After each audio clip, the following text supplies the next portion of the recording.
காட்சிமொழியை இப்பொழுது பார்க்க இருக்கின்றீர்கள். பெண்நலம் அமைப்பினுடைய விழிப்புணர்வு கல்வியாளர் கீதா மோகன் அவர்களுடைய ஏற்பாட்டில் தயாரிப்பில் அவர்களுடைய முயற்சியால் வந்திருக்கக்கூடிய இந்த 3 நிமிடம் காட்சி திரையிடலை இப்பொழுது பார்த்து நீங்கள் கருத்துக்களை பகிரலாம்.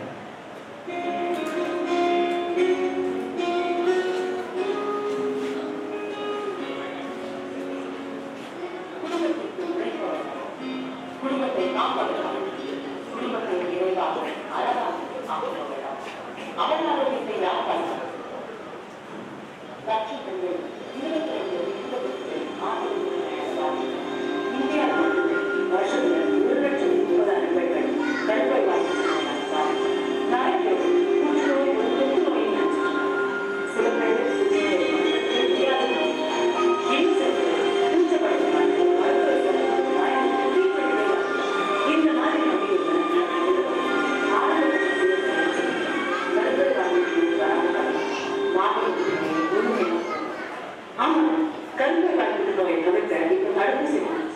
அதே மாதிரி மார்பக புற்றுநோயை குணப்படுத்துவதற்கான சிகிச்சை முறைகள் இன்னும் நிறைய முன்னேறி இருக்கு.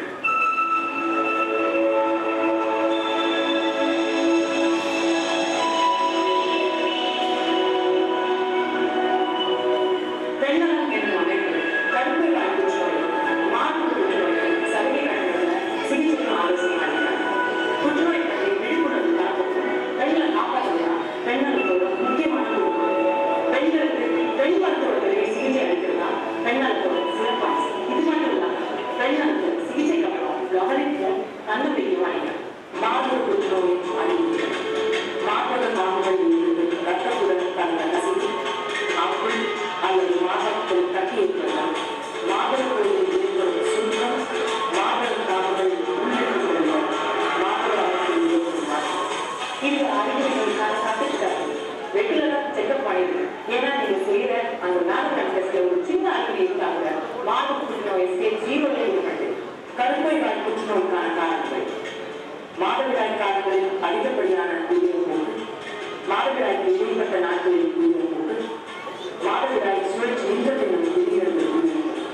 உங்களுக்கு 9-19 வயசு பெண் குழந்தை இருந்தா அவங்களுக்கு நியாயமாக அந்த தடுப்பூசி கொடுங்க. அந்த வயசு தாண்டி இருந்தா முன்னெச்சரிக்கையா எல்லா பெண்களுமே வேக்சினேட் டெஸ்ட் பண்ணிக்கணும்.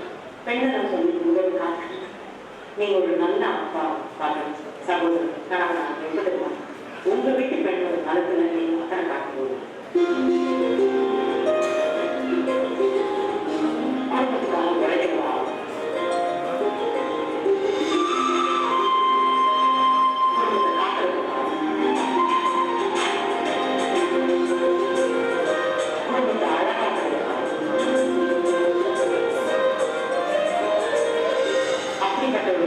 ஒரு ஆரோக்கியமான வாழ்க்கையை கொடுக்கிறது அந்த குடும்பத்தோட கடமை.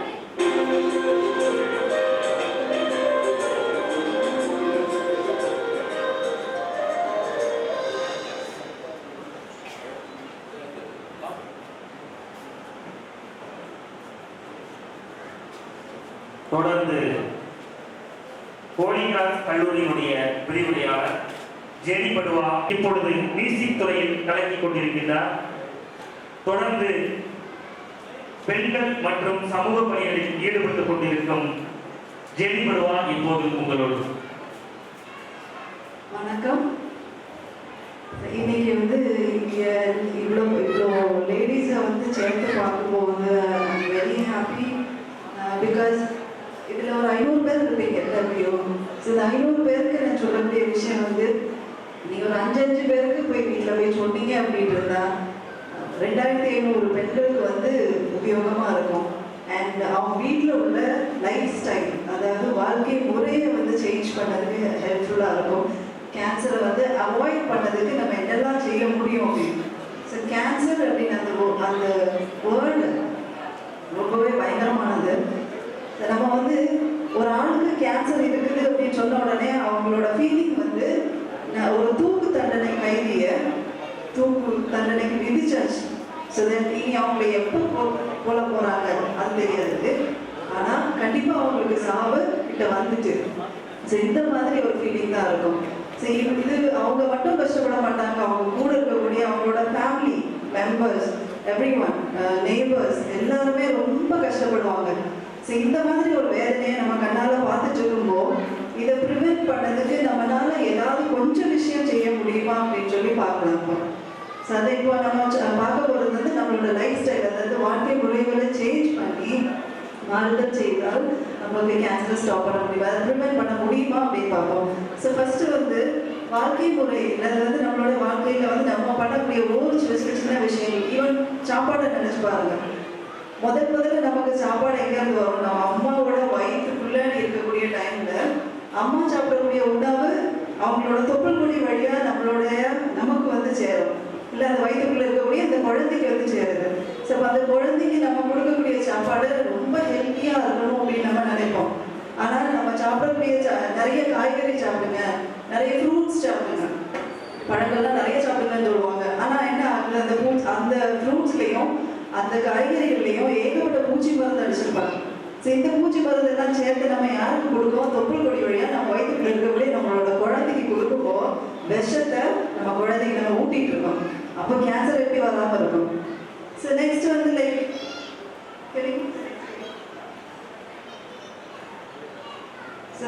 நெக்ஸ்ட் அடுத்தது இந்த குழந்தை நம்ம வயிற்றை விட்டு வெளியே வரக்கூடிய டைம்ல வந்தாச்சுன்னா அந்த குழந்தைக்கு நம்ம முதல்ல கொடுக்கக்கூடியது தாய்ப்பால். ஸோ தாய்ப்பால் தான் கொடுக்கணும் அப்படின்னு நம்ம ஊர்ல சொல்லிட்டு இருக்கோம். ஆனால் நிறைய ஊர்ல தாய்ப்பாலை பேன் பண்ணுங்க, கொடுக்க வேண்டாம் அப்படின்னு சொல்லக்கூடிய வாழ்க்கை முறைக்கு நம்ம வந்துட்டு இருக்கோம்.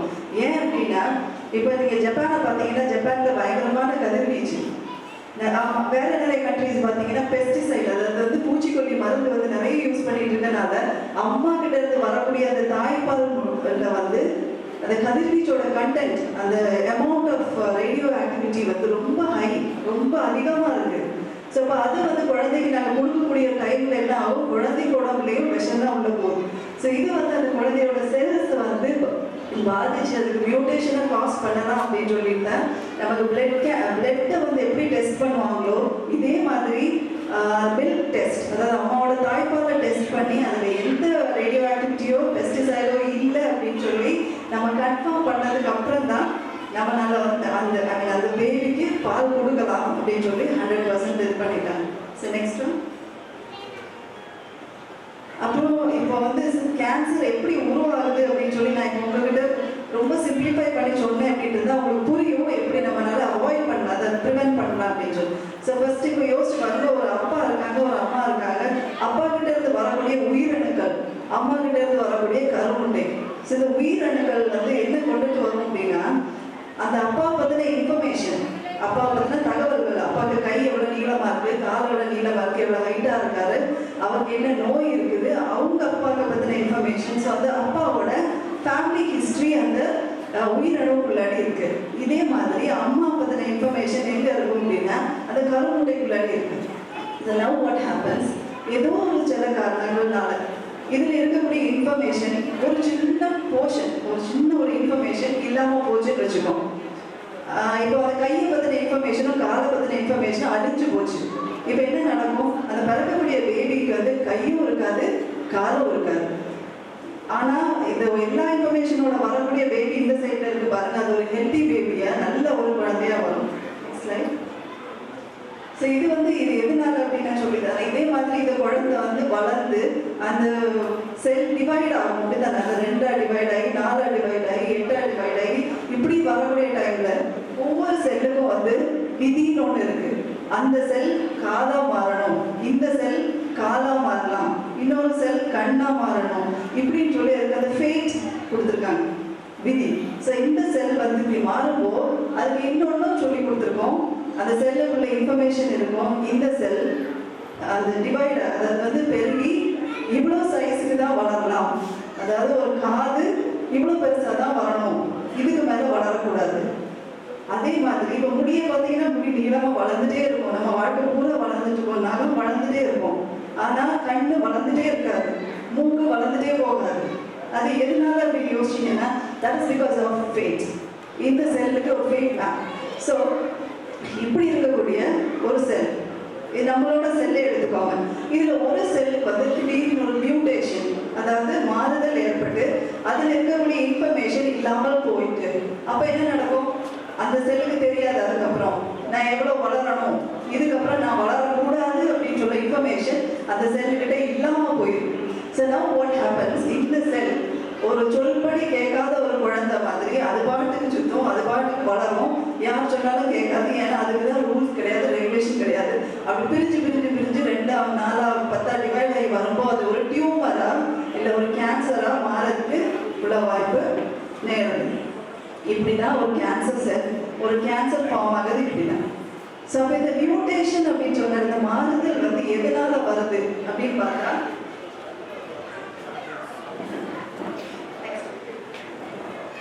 நிறைய ரீசன் இருக்கு. லைக் நம்ம லைஃப் ஸ்டைல் அப்படின்னு பார்க்கும்போது சாப்பாடு சாப்பிடல நான் சொன்னேன் வந்து பூச்சி மருந்து, அப்புறம் வந்து கெமிக்கல்ஸ்லாம் நம்ம எங்கே யூஸ் பண்ணுவோம் அப்படின்னு சொல்லி நினைப்போம். ஆனால் நம்ம கெமிக்கல் யூஸ் பண்ணிட்டு இருக்கோம், அது இப்போ சொல்றேன் நான். அப்புறம் ரேடியேஷன், நம்மளோட ஊர்ல நீங்க உங்களுக்கே தெரியும் நேச்சுரல் ரேடியேஷன் வந்து நம்மளோட கோஸ்டல், அதாவது இயற்கை கதிர்வீச்சு நம்ம ஊர்ல நிறைய இருக்கு. ஸோ இது போக ஆர்டிஃபிஷியலாகவும் நமக்கு நிறைய ரேடியேஷன் வருது. அப்புறம் இங்கே அடுத்த இன்னொரு பிரச்சனை வந்து சிலிக்கான்னா உங்களுக்கு தெரியாத மண் துகள்கள். இப்போ ரோட்லாம் போட்டுருக்காங்க, ஸோ நிறைய துகள்கள். இப்போ ஃபுட்டில் வரக்கூடிய அடல்ட்ரேஷன், அதாவது ஆர்டிஃபிஷியலாக அந்த சுகர் ஆட் பண்ண முடியுது, அப்புறம் கலரில் ஆட் பண்ண முடியுது, இதெல்லாம் வந்து நம்மளை பாதிக்குது. இது போக ஸ்மோக்கிங், அது பீடி சிகரெட்லாம் யூஸ் பண்ண முடியாது, குடிக்கக்கூடியது, அப்புறம் வெத்தில பாக்கெல்லாம் போட முடியாது. இதுவும் இல்லாமல் பாக்டீரியா, சில பர்டிகுலர் பாக்டீரியா, அப்புறம் வைரஸ், இதெல்லாம் வந்து கேன்சர் உண்டாக்குது.